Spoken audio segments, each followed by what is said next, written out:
Classic horror stories.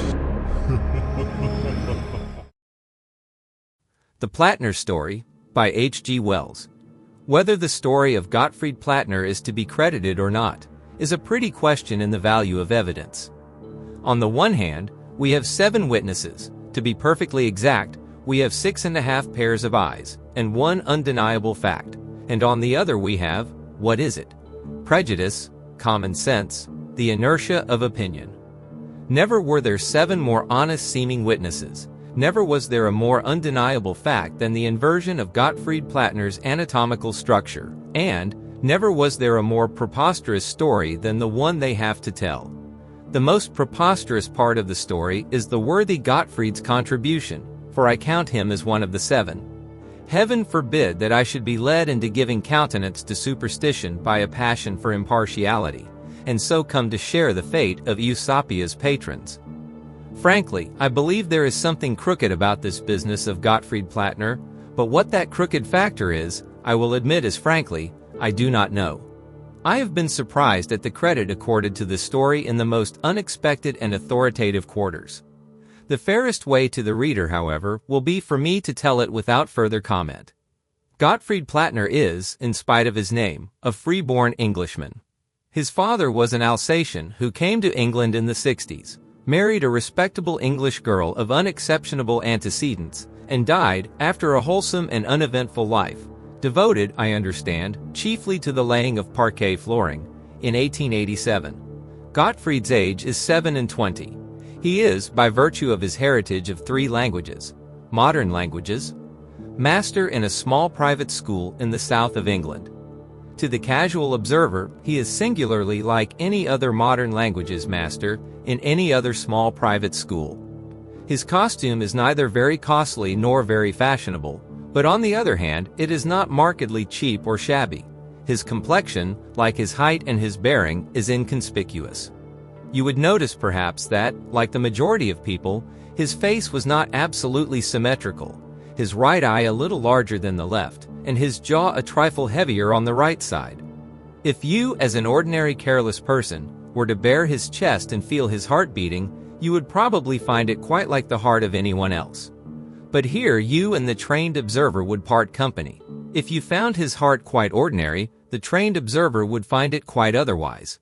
And once the thing was pointed out to you, you too would perceive the peculiarity easily enough. It is that Gottfried's heart beats on the right side of his body. Now, that is not the only singularity of Gottfried's structure, although it is the only one that would appeal to the untrained mind. Careful sounding of Gottfried's internal arrangements, by a well-known surgeon, seems to point to the fact that all the other unsymmetrical parts of his body are similarly misplaced. The right lobe of his liver is on the left side, the left on his right, while his lungs, too, are similarly contraposed. What is still more singular, unless Gottfried is a consummate actor, we must believe that his right hand has recently become his left. Since the occurrences we are about to consider, as impartially as possible, he has found the utmost difficulty in writing, except from right to left across the paper with his left hand. He cannot throw with his right hand, he is perplexed at mealtimes between knife and fork, and his ideas of the rule of the road, he is a cyclist, are still a dangerous confusion. And there is not a scrap of evidence to show that before these occurrences Gottfried was at all left-handed. There is yet another wonderful fact in this preposterous business. Gottfried produces 3 photographs of himself. You have him at the age of 5 or 6, thrusting fat legs at you from under a plaid frock and scowling. In that photograph his left eye is a little larger than his right, and his jaw is a trifle heavier on the left side. This is the reverse of his present living conditions. The photograph of Gottfried at 14 seems to contradict these facts, but that is because it is one of those cheap gem photographs that were then in vogue, taken direct upon metal, and therefore reversing things just as a looking-glass would. The third photograph represents him at 21 and confirms the record of the others. There seems here evidence of the strongest confirmatory character that Gottfried has exchanged his left side for his right. Yet how a human being can be so changed, short of a fantastic and pointless miracle, it is exceedingly hard to suggest. In one way, of course, these facts might be explicable on the supposition that Plattner has undertaken an elaborate mystification, on the strength of his heart's displacement. Photographs may be fudged, and left-handedness imitated, but the character of the man does not lend itself to any such theory. He is quiet, practical, unobtrusive, and thoroughly sane, from the Nordau standpoint. He likes beer and smokes moderately, takes walking exercise daily, and has a healthily high estimate of the value of his teaching. He has a good but untrained tenor voice, and takes a pleasure in singing airs of a popular and cheerful character. He is fond, but not morbidly fond, of reading, chiefly fiction pervaded with a vaguely pious optimism, sleeps well, and rarely dreams. He is, in fact, the very last person to evolve a fantastic fable. Indeed, so far from forcing this story upon the world, he has been singularly reticent on the matter. He meets inquirers with a certain engaging, bashfulness is almost the word, that disarms the most suspicious. He seems genuinely ashamed that anything so unusual has occurred to him. It is to be regretted that Plattner's aversion to the idea of post-mortem dissection may postpone, perhaps forever, the positive proof that his entire body has had its left and right sides transposed. Upon that fact mainly the credibility of his story hangs. There is no way of taking a man and moving him about in space, as ordinary people understand space, that will result in our changing his sides. Whatever you do, his right is still his right, his left his left. You can do that with a perfectly thin and flat thing, of course. If you were to cut a figure out of paper, any figure with a right and left side, you could change its sides simply by lifting it up and turning it over. But with a solid it is different. Mathematical theorists tell us that the only way in which the right and left sides of a solid body can be changed is by taking that body clean out of space as we know it, taking it out of ordinary existence, that is, and turning it somewhere outside space. This is a little abstruse, no doubt, but anyone with any knowledge of mathematical theory will assure the reader of its truth. To put the thing in technical language, the curious inversion of Plattner's right and left sides is proof that he has moved out of our space into what is called the fourth dimension, and that he has returned again to our world. Unless we choose to consider ourselves the victims of an elaborate and motiveless fabrication, we are almost bound to believe that this has occurred. So much for the tangible facts. We come now to the account of the phenomena that attended his temporary disappearance from the world. It appears that in the Sussexville Proprietary School, Plattner not only discharged the duties of modern languages master, but also taught chemistry, commercial geography, bookkeeping, shorthand, drawing, and any other additional subject to which the changing fancies of the boy's parents might direct attention. He knew little or nothing of these various subjects, but in secondary as distinguished from board or elementary schools, knowledge in the teacher is, very properly, by no means so necessary as high moral character and gentlemanly tone. In chemistry he was particularly deficient, knowing, he says, nothing beyond the three gases, whatever the three gases may be. As, however, his pupils began by knowing nothing, and derived all their information from him, this caused him, or anyone, but little inconvenience for several terms. Then a little boy named Wibble joined the school, who had been educated, it seems, by some mischievous relative into an inquiring habit of mind. This little boy followed Plattner's lessons with marked and sustained interest, and in order to exhibit his zeal on the subject, brought, at various times, substances for Plattner to analyze. Plattner, flattered by this evidence of his power of awakening interest, and trusting to the boy's ignorance, analyzed these, and even made general statements as to their composition.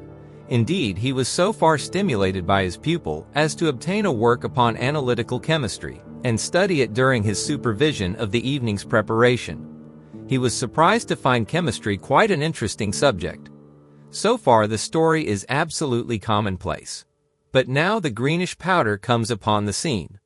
The source of that greenish powder seems, unfortunately, lost. Master Wibble tells a tortuous story of finding it done up in a packet in a disused lime kiln near the Downs.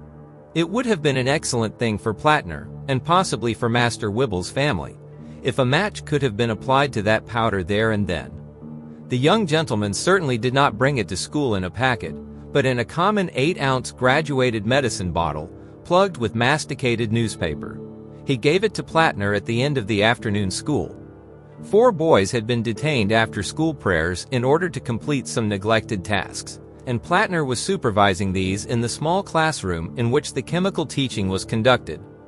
The appliances for the practical teaching of chemistry in the Sussexville Proprietary School, as in most small schools in this country, are characterized by a severe simplicity. They are kept in a small cupboard standing in a recess, and having about the same capacity as a common traveling trunk. Plattner, being bored with his passive superintendence, seems to have welcomed the intervention of Wibble with his green powder as an agreeable diversion, and, unlocking this cupboard, proceeded at once with his analytical experiments. Wibble sat, luckily for himself, at a safe distance regarding him. The 4 malefactors, feigning a profound absorption in their work, watched him furtively with the keenest interest. For even within the limits of the 3 gases, Plattner's practical chemistry was, I understand, temerarious.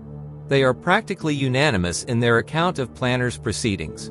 He poured a little of the green powder into a test tube and tried the substance with water, hydrochloric acid, nitric acid, and sulfuric acid in succession. Getting no result, he emptied out a little heap, nearly half the bottleful in fact, upon a slate and tried a match. He held the medicine bottle in his left hand. The stuff began to smoke and melt, and then exploded with deafening violence and a blinding flash. The 5 boys, seeing the flash and being prepared for catastrophes, ducked below their desks and were none of them seriously hurt. The window was blown out into the playground and the blackboard on its easel was upset. The slate was smashed to atoms. Some plaster fell from the ceiling. No other damage was done to the school edifice or appliances, and the boys at first, seeing nothing of Plattner, fancied he was knocked down and lying out of their sight below the desks. They jumped out of their places to go to his assistance and were amazed to find the space empty. Being still confused by the sudden violence of the report, they hurried to the open door, under the impression that he must have been hurt and have rushed out of the room. But Carson, the foremost, nearly collided in the doorway with the principal, Mr. Lidgett. Mr. Lidgett is a corpulent, excitable man with one eye. The boys describe him as stumbling into the room, mouthing some of those tempered expletives irritable schoolmasters accustom themselves to use, lest worse befall. "Wretched mumchancer," he said, "where's Mr. Plattner?" The boys are agreed on the very words. Wobbler, sniveling puppy, and mumchancer are, it seems, among the ordinary small change of Mr. Lidgett's scholastic commerce. "Where's Mr. Plattner?" That was a question that was to be repeated many times in the next few days. It really seemed as though that frantic hyperbole, blown to atoms, had for once realized itself. There was not a visible particle of Plattner to be seen, not a drop of blood, nor a stitch of clothing to be found. Apparently he had been blown clean out of existence and left not a rack behind. Not so much as would cover a 6-penny piece, to quote a proverbial expression. The evidence of his absolute disappearance as a consequence of that explosion is indubitable. It is not necessary to enlarge here upon the commotion excited in the Sussexville Proprietary School and in Sussexville and elsewhere by this event. It is quite possible, indeed, that some of the readers of these pages may recall the hearing of some remote and dying version of that excitement during the last summer holidays. Lidgett, it would seem, did everything in his power to suppress and minimize the story. He instituted a penalty of 25 lines for any mention of Plattner's name among the boys, and stated in the schoolroom that he was clearly aware of his assistant's whereabouts. He was afraid, he explains, that the possibility of an explosion happening, in spite of the elaborate precautions taken to minimize the practical teaching of chemistry, might injure the reputation of the school, and so might any mysterious quality in Plattner's departure. Indeed, he did everything in his power to make the occurrence seem as ordinary as possible. In particular, he cross-examined the 5 eyewitnesses of the occurrence so searchingly that they began to doubt the plain evidence of their senses. But, in spite of these efforts, the tale, in a magnified and distorted state, made a 9 days' wonder in the district, and several parents withdrew their sons on colorable pretexts. Not the least remarkable point in the matter is the fact that a large number of people in the neighborhood dreamed singularly vivid dreams of Plattner during the period of excitement before his return, and that these dreams had a curious uniformity. In almost all of them, Plattner was seen, sometimes singly, sometimes in company, wandering about through a coruscating iridescence. In all cases, his face was pale and distressed, and in some he gesticulated towards the dreamer. One or two of the boys, evidently under the influence of nightmare, fancied that Plattner approached them with remarkable swiftness and seemed to look closely into their very eyes. Others fled with Plattner from the pursuit of vague and extraordinary creatures of a globular shape. But all these fancies were forgotten in inquiries and speculations when, on the Wednesday next but one after the Monday of the explosion, Plattner returned. The circumstances of his return were as singular as those of his departure. So far as Mr. Lidgett's somewhat choleric outline can be filled in from Plattner's hesitating statements, it would appear that on Wednesday evening, towards the hour of sunset, the former gentleman, having dismissed evening preparation, was engaged in his garden, picking and eating strawberries, a fruit of which he is inordinately fond. It is a large old-fashioned garden, secured from observation, fortunately, by a high and ivy-covered red brick wall. Just as he was stooping over a particularly prolific plant, there was a flash in the air and a heavy thud, and before he could look round, some heavy body struck him violently from behind. He was pitched forward, crushing the strawberries he held in his hand, and that so roughly that his silk hat, Mr. Lidgett adheres to the older ideas of scholastic costume, was driven violently down upon his forehead, and almost over one eye. This heavy missile, which slid over him sideways and collapsed into a sitting posture among the strawberry plants, proved to be our long-lost Mr. Gottfried Plattner, in an extremely disheveled condition. He was collarless and hatless, his linen was dirty, and there was blood upon his hands. Mr. Lidgett was so indignant and surprised that he remained on all fours, and with his hat jammed down on his eye, while he expostulated vehemently with Plattner for his disrespectful and unaccountable conduct. This scarcely idyllic scene completes what I may call the exterior version of the Plattner story, its exoteric aspect. It is quite unnecessary to enter here into all the details of his dismissal by Mr. Lidgett. Such details, with the full names and dates and references, will be found in the larger report of these occurrences that was laid before the Society for the Investigation of Abnormal Phenomena. The singular transposition of Plattner's right and left sides was scarcely observed for the first day or so, and then first in connection with his disposition to write from right to left across the blackboard. He concealed rather than ostended this curious confirmatory circumstance, as he considered it would unfavorably affect his prospects in a new situation. The displacement of his heart was discovered some months after, when he was having a tooth extracted under anesthetics. He then, very unwillingly, allowed a cursory surgical examination to be made of himself, with a view to a brief account in the Journal of Anatomy. That exhausts the statement of the material facts, and we may now go on to consider Plattner's account of the matter. But first, let us clearly differentiate between the preceding portion of this story and what is to follow. All I have told thus far is established by such evidence as even a criminal lawyer would approve. Every one of the witnesses is still alive. The reader, if he have the leisure, may hunt the lads out tomorrow, or even brave the terrors of the redoubtable Lidgett, and cross-examine and trap and test to his heart's content. Gottfried Plattner himself, and his twisted heart and his 3 photographs are producible.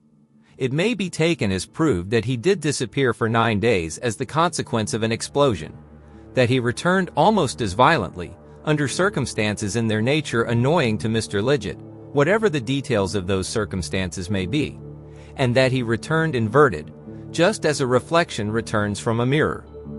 From the last fact, as I have already stated, it follows almost inevitably that Plattner, during those 9 days, must have been in some state of existence altogether out of space. The evidence to these statements is, indeed, far stronger than that upon which most murderers are hanged. But for his own particular account of where he had been, with its confused explanations and well-nigh self-contradictory details, we have only Mr. Gottfried Plattner's word. I do not wish to discredit that, but I must point out, what so many writers upon obscure psychic phenomena fail to do, that we are passing here from the practically undeniable to that kind of matter which any reasonable man is entitled to believe or reject as he thinks proper. The previous statements render it plausible. Its discordance with common experience tilts it towards the incredible. I would prefer not to sway the beam of the reader's judgment either way, but simply to tell the story as Plattner told it me. He gave me his narrative, I may state, at my house at Chislehurst, and so soon as he had left me that evening, I went into my study and wrote down everything as I remembered it. Subsequently, he was good enough to read over a typewritten copy, so that its substantial correctness is undeniable. He states that at the moment of the explosion, he distinctly thought he was killed. He felt lifted off his feet and driven forcibly backward. It is a curious fact for psychologists that he thought clearly during his backward flight, and wondered whether he should hit the chemistry cupboard or the blackboard easel. His heels struck ground, and he staggered and fell heavily into a sitting position on something soft and firm. For a moment the concussion stunned him. He became aware at once of a vivid scent of singed hair, and he seemed to hear the voice of Lidget asking for him. You will understand that for a time his mind was greatly confused. At first he was distinctly under the impression that he was still in the classroom.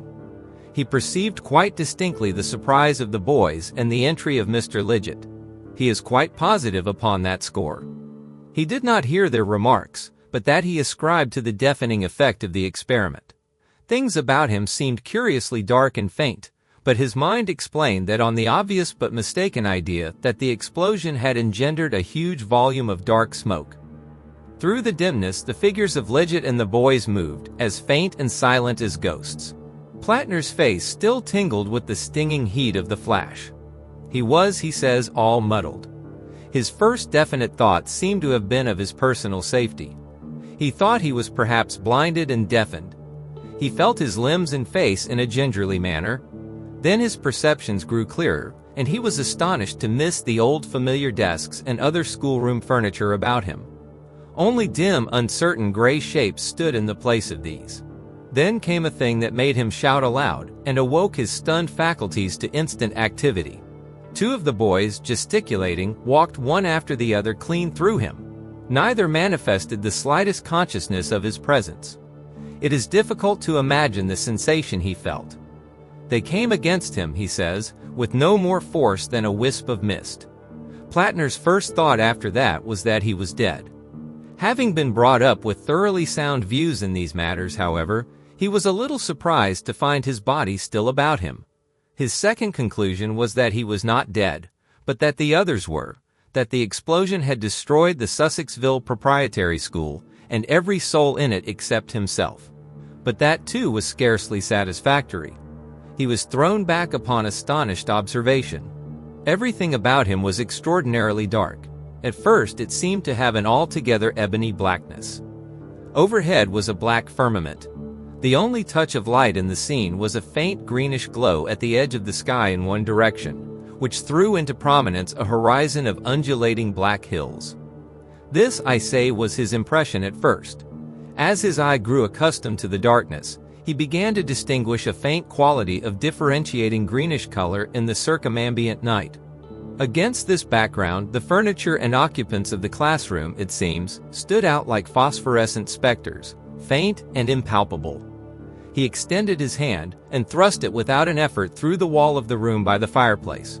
He describes himself as making a strenuous effort to attract attention. He shouted to Lidget and tried to seize the boys as they went to and fro. He only desisted from these attempts when Mrs. Lidget, whom he, as an assistant master, naturally disliked, entered the room. He says the sensation of being in the world, and yet not a part of it, was an extraordinarily disagreeable one. He compared his feelings, not inaptly, to those of a cat watching a mouse through a window. Whenever he made a motion to communicate with the dim, familiar world about him, he found an invisible, incomprehensible barrier preventing intercourse. He then turned his attention to his solid environment. He found the medicine bottle still unbroken in his hand, with the remainder of the green powder therein. He put this in his pocket and began to feel about him. Apparently he was sitting on a boulder of rock covered with a velvety moss. The dark country about him he was unable to see, the faint misty picture of the schoolroom blotting it out, but he had a feeling, due perhaps to a cold wind, that he was near the crest of a hill, and that a steep valley fell away beneath his feet. The green glow along the edge of the sky seemed to be growing in extent and intensity. He stood up, rubbing his eyes. It would seem that he made a few steps, going steeply downhill, and then stumbled, nearly fell, and sat down again upon a jagged mass of rock to watch the dawn. He became aware that the world about him was absolutely silent. It was as still as it was dark, and though there was a cold wind blowing up the hill face, the rustle of grass, the soughing of the boughs that should have accompanied it were absent. He could hear, therefore, if he could not see, that the hillside upon which he stood was rocky and desolate. The green grew brighter every moment, and as it did so, a faint, transparent blood red mingled with, but did not mitigate, the blackness of the sky overhead, and the rocky desolations about him. Having regard to what follows, I am inclined to think that that redness may have been an optical effect due to contrast. Something black fluttered momentarily against the livid yellow-green of the lower sky, and then the thin and penetrating voice of a bell rose out of the black gulf below him. An oppressive expectation grew with the growing light. It is probable that an hour or more elapsed while he sat there, the strange green light growing brighter every moment, and spreading slowly, in flamboyant fingers, upward towards the zenith. As it grew, the spectral vision of our world became relatively or absolutely fainter. Probably both, for the time must have been about that of our earthly sunset. So far as his vision of our world went, Plattner, by his few steps downhill, had passed through the floor of the classroom, and was now, it seemed, sitting in mid-air in the larger schoolroom downstairs. He saw the boarders distinctly, but much more faintly than he had seen Lidget. They were preparing their evening tasks, and he noticed with interest that several were cheating with their Euclid writers by means of a crib, a compilation whose existence he had hitherto never suspected. As the time passed, they faded steadily as the light of the green dawn increased. Looking down into the valley, he saw that the light had crept far down its rocky sides, and that the profound blackness of the abyss was now broken by a minute green glow, like the light of a glowworm. And almost immediately, the limb of a huge heavenly body of blazing green rose over the basaltic undulations of the distant hills, and the monstrous hill masses about him came out gaunt and desolate, in green light and deep, ruddy black shadows. He became aware of a vast number of ball-shaped objects drifting as thistledown drifts over the high ground. There were none of these nearer to him than the opposite side of the gorge. The bell below twanged quicker and quicker, with something like impatient insistence, and several lights moved hither and thither. The boys at work at their desks were now almost imperceptibly faint. This extinction of our world, when the green sun of this other universe rose, is a curious point upon which Plattner insists. During the otherworld night, it is difficult to move about, on account of the vividness with which the things of this world are visible. It becomes a riddle to explain why, if this is the case, we in this world catch no glimpse of the other world. It is due perhaps to the comparatively vivid illumination of this world of ours. Plattner describes the midday of the other world, at its brightest, as not being nearly so bright as this world at full moon, while its night is profoundly black. Consequently, the amount of light, even in an ordinary dark room, is sufficient to render the things of the other world invisible, on the same principle that faint phosphorescence is only visible in the profoundest darkness. I have tried, since he told me his story, to see something of the other world by sitting for a long space in a photographer's dark room at night. I have certainly seen indistinctly the form of greenish slopes and rocks, but only, I must admit, very indistinctly indeed. The reader may possibly be more successful. Plattner tells me that since his return, he has dreamt and seen and recognized places in the other world, but this is probably due to his memory of these scenes. It seems quite possible that people with unusually keen eyesight may occasionally catch a glimpse of this strange other world about us. However, this is a digression. As the green sun rose, a long street of black buildings became perceptible, though only darkly and indistinctly, in the gorge, and, after some hesitation, Plattner began to clamber down the precipitous descent towards them. The descent was long and exceedingly tedious, being so not only by the extraordinary steepness, but also by reason of the looseness of the boulders with which the whole face of the hill was strewn. The noise of his descent, now and then his heels struck fire from the rocks, seemed now the only sound in the universe, for the beating of the bell had ceased.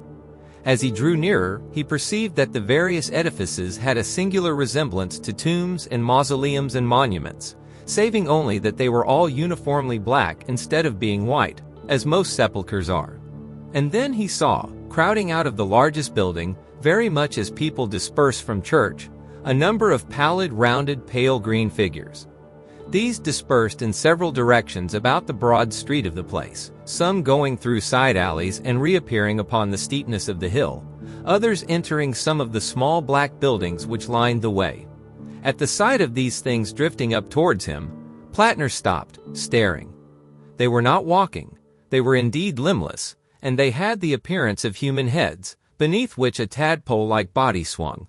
He was too astonished at their strangeness, too full indeed of strangeness, to be seriously alarmed by them. They drove towards him, in front of the chill wind that was blowing uphill, much as soap bubbles drive before a draught. And as he looked at the nearest of those approaching, he saw it was indeed a human head, albeit with singularly large eyes, and wearing such an expression of distress and anguish as he had never seen before upon mortal countenance. He was surprised to find that it did not turn to regard him, but seemed to be watching and following some unseen moving thing. For a moment he was puzzled, and then it occurred to him that this creature was watching with its enormous eyes something that was happening in the world he had just left. Nearer it came and nearer, and he was too astonished to cry out. It made a very faint fretting sound as it came close to him. Then it struck his face with a gentle pat. Its touch was very cold, and drove past him and upward towards the crest of the hill. An extraordinary conviction flashed across Plattner's mind that this head had a strong likeness to Liget. Then he turned his attention to the other heads that were now swarming thickly up the hillside. None made the slightest sign of recognition. One or two indeed came close to his head and almost followed the example of the first, but he dodged convulsively out of the way. Upon most of them he saw the same expression of unavailing regret he had seen upon the first, and heard the same faint sounds of wretchedness from them. One or two wept, and one rolling swiftly uphill wore an expression of diabolical rage. But others were cold, and several had a look of gratified interest in their eyes. One, at least, was almost in an ecstasy of happiness. Plattner does not remember that he recognized any more likenesses in those he saw at this time. For several hours, perhaps, Plattner watched these strange things dispersing themselves over the hills, and not till long after they had ceased to issue from the clustering black buildings in the gorge, did he resume his downward climb. The darkness about him increased so much that he had a difficulty in stepping true. Overhead the sky was now a bright pale green. He felt neither hunger nor thirst. Later, when he did, he found a chilly stream running down the center of the gorge, and the rare moss upon the boulders, when he tried it at last in desperation, was good to eat.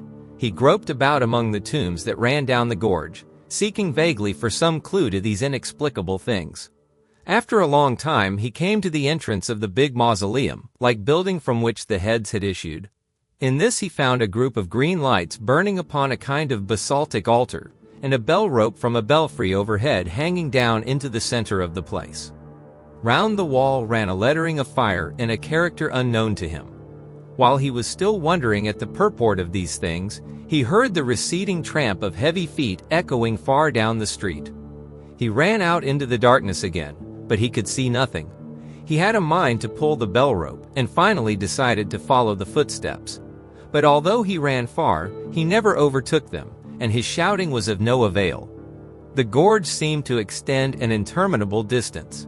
It was as dark as earthly starlight throughout its length, while the ghastly green day lay along the upper edge of its precipices. There were none of the heads now below. They were all, it seemed, busily occupied along the upper slopes. Looking up, he saw them drifting hither and thither, some hovering stationary, some flying swiftly through the air. It reminded him, he said, of big snowflakes, only these were black and pale green. In pursuing the firm, undeviating footsteps that he never overtook, in groping into new regions of this endless devil's dyke, In clambering up and down the pitiless heights, in wandering about the summits, and in watching the drifting faces, Plattner states that he spent the better part of 7 or 8 days. He did not keep count, he says. Though once or twice he found eyes watching him, he had word with no living soul. He slept among the rocks on the hillside. In the gorge things earthly were invisible, because from the earthly standpoint it was far underground. On the altitudes, so soon as the earthly day began, the world became visible to him. He found himself sometimes stumbling over the dark green rocks, or arresting himself on a precipitous brink, while all about him the green branches of the Sussexville lanes were swaying. Or again, he seemed to be walking through the Sussexville streets, or watching unseen the private business of some household. And then it was he discovered that to almost every human being in our world there pertained some of these drifting heads, that everyone in the world is watched intermittently by these helpless disembodiments. What are they, these watchers of the living? Plattner never learned, but 2 that presently found and followed him were like his childhood's memory of his father and mother. Now and then other faces turned their eyes upon him, eyes like those of dead people who had swayed him, or injured him, or helped him in his youth and manhood. Whenever they looked at him, Plattner was overcome with a strange sense of responsibility. To his mother he ventured to speak, but she made no answer. She looked sadly, steadfastly, and tenderly, a little reproachfully too, it seemed, into his eyes. He simply tells this story. He does not endeavor to explain. We are left to surmise who these watchers of the living may be, or if they are indeed the dead, why they should so closely and passionately watch a world they have left forever. It may be, indeed to my mind it seems just, that when our life is closed, when evil or good is no longer a choice for us, we may still have to witness the working out of the train of consequences we have laid. If human souls continue after death, then surely human interests continue after death. But that is merely my own guess at the meaning of the things seen. Plattner offers no interpretation, for none was given him. It is well the reader should understand this clearly. Day after day, with his head reeling, he wandered about this strange lit world outside the world, weary and, towards the end, weak and hungry. By day, by our earthly day, that is, the ghostly vision of the old familiar scenery of Sussexville, all about him, irked and worried him. He could not see where to put his feet, and ever and again with a chilly touch one of these watching souls would come against his face. And after dark the multitude of these watchers about him, and their intent distress, confused his mind beyond describing. A great longing to return to the earthly life that was so near and yet so remote consumed him. The unearthliness of things about him produced a positively painful mental distress. He was worried beyond describing by his own particular followers. He would shout at them to desist from staring at him, scold at them, hurry away from them. They were always mute and intent. Run as he might over the uneven ground, they followed his destinies.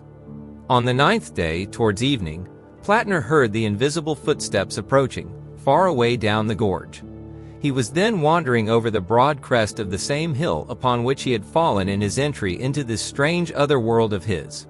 He turned to hurry down into the gorge, feeling his way hastily, and was arrested by the sight of the thing that was happening in a room in a back street near the school. Both of the people in the room he knew by sight.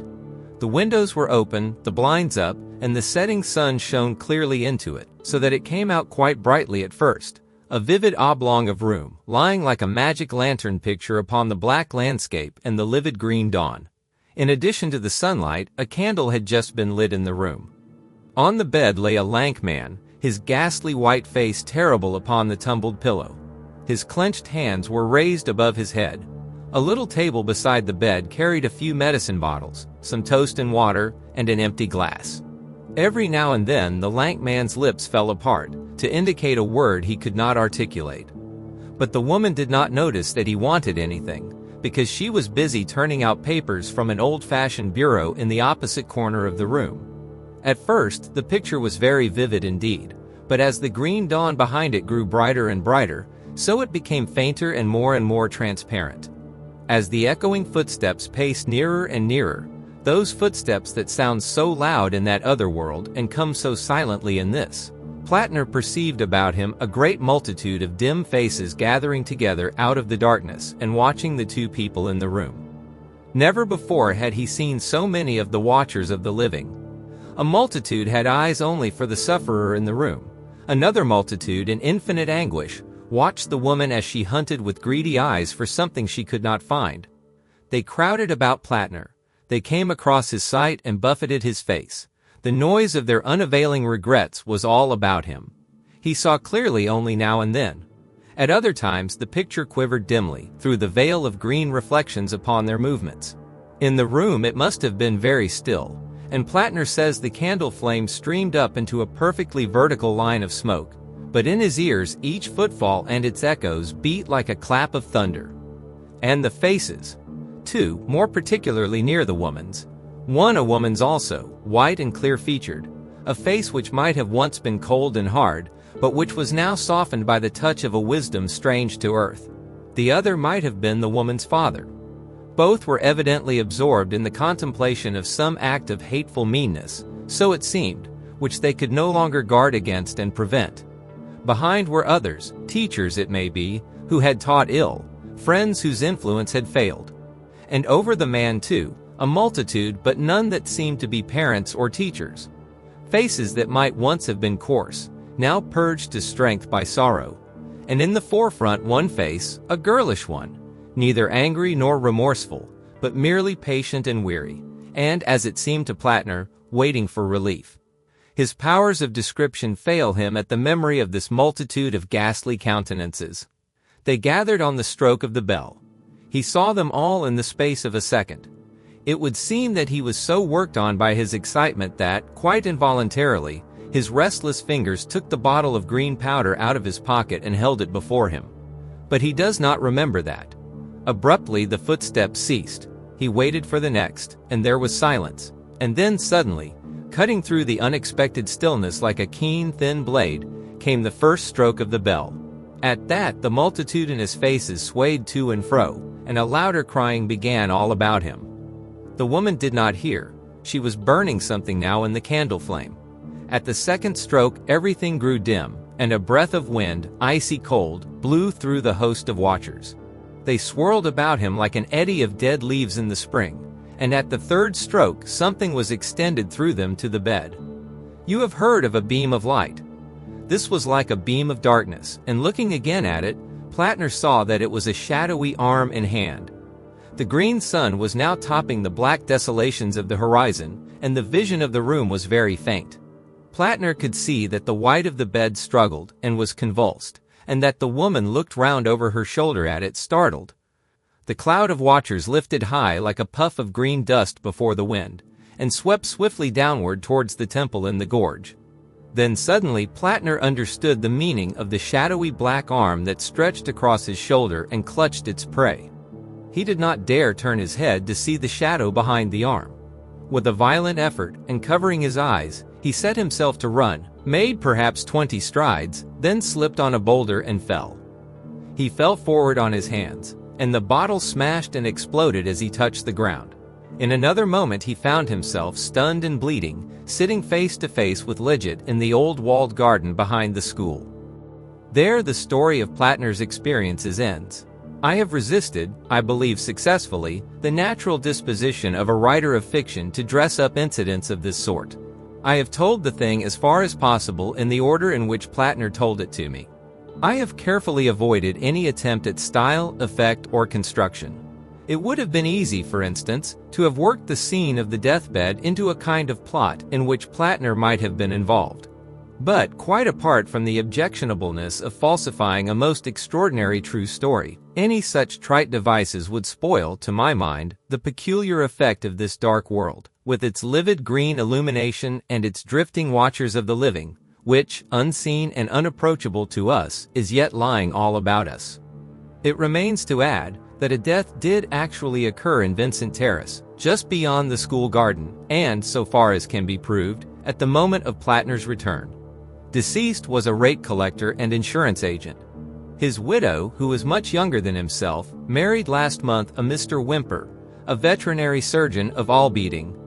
As the portion of this story given here has in various forms circulated orally in Sussexville, she has consented to my use of her name, on condition that I make it distinctly known that she emphatically contradicts every detail of Plattner's account of her husband's last moments. She burnt no will, she says, although Plattner never accused her of doing so.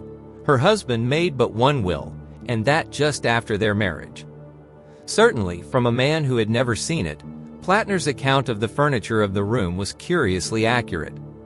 One other thing, even at the risk of an irksome repetition, I must insist upon, lest I seem to favor the credulous superstitious view. Plattner's absence from the world for 9 days is, I think, proved. But that does not prove his story. It is quite conceivable that even outside space, hallucinations may be possible. That, at least, the reader must bear distinctly in mind.